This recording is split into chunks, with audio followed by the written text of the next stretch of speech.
Given that minus 2 plus I is a root of the equation 2x to the power 4 plus 9x cubed plus 8x squared minus 19x minus 30 is equal to 0, solve the equation completely. So what we've got here is a complex root of a quartic equation. So if minus 2 plus I is a root, then minus 2 minus I is also a root, because if the coefficients are real, then the conjugate pair are both roots of the equation. So this, if we can rewrite as x plus x minus minus 2, which makes a plus 2, and minus I, and x plus 2 plus I, which comes from doing x minus minus 2, which is 2, and then minus minus I, which is plus I, are factors of the equation 2, of the expression, 2x to the power 4 plus 9x cubed plus 8x squared minus 19x minus 30. So if we now expand these two, so we've got x plus 2 minus I times x plus 2 plus I. So you should do x times this bracket, 2 times this bracket, and then minus I times this bracket. Expanding, you're going to get x squared plus 2x plus xi plus 2x plus 4 plus 2i minus xi minus 2i, and then minus I squared. Simplifying that, you've got x squared, and then you've got 2x plus 2x, which makes 4x. Now some things cancel out. The xi's cancel out, and the 2i and the minus 2i cancel out. So you've now got 4. Now I squared is equal to minus 1, so you're going to get minus minus 1, which is plus 1. So our quadratic will become x squared plus 4x plus 5. So this will now divide exactly into this. So using polynomial division. So be careful how you set out polynomial division. So it's x squared plus 4x plus 5 into this. So we're going to divide 2x to the 4 by x squared, and we'll put the answer here. So we get 2x squared.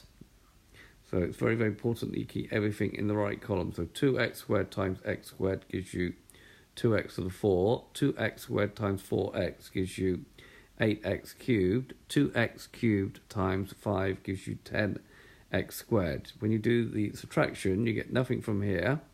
You're going to get x cubed from here.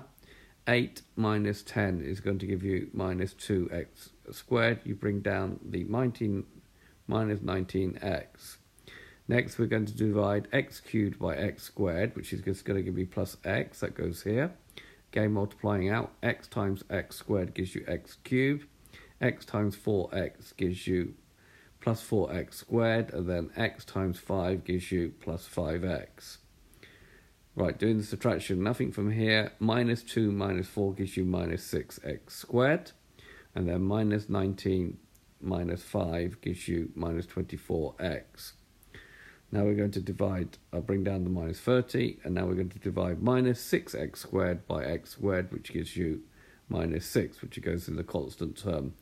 Multiplying out, we'll get minus 6x squared, minus 24x, and then minus 30, which is great, because when we do this subtraction, we get no remainder, and we knew that this was a factor of this.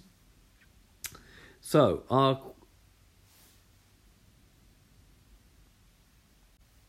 equation, so 2x to the 4 plus 9x cubed plus 8x squared minus 19x minus 30 is equal to 0, comes down to x squared plus 4x plus 5, which is what we already divided into, times 2x squared minus x minus 6 is equal to 0. So we've already worked out, we already know that these are the factors, the complex factors of this one. So we need to solve this one here. So we need to factorize or solve using the quadratic formula.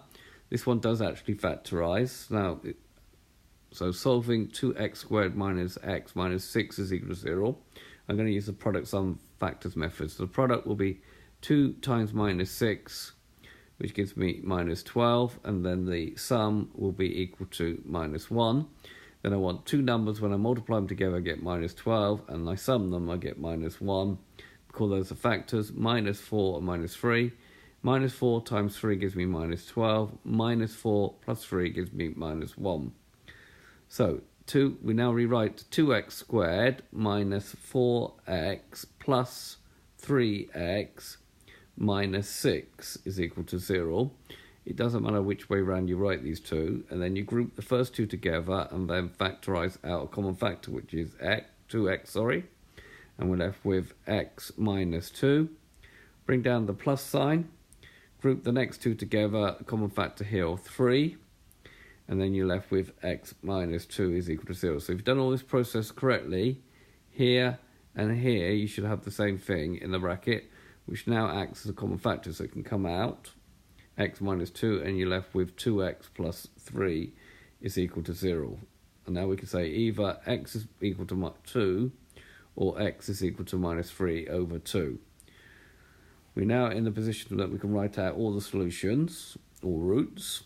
So we've got x is equal to 2, x is equal to minus 3 over 2, x is equal to minus 2 plus I, and x is equal to minus 2 minus I. We've worked out 1, 2, and 3. We were given that one.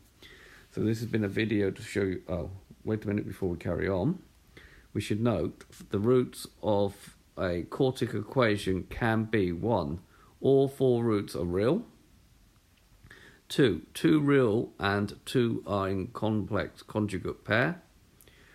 3 2 sets of complex conjugate pairs. So this is a possibility with solving a quartic equation.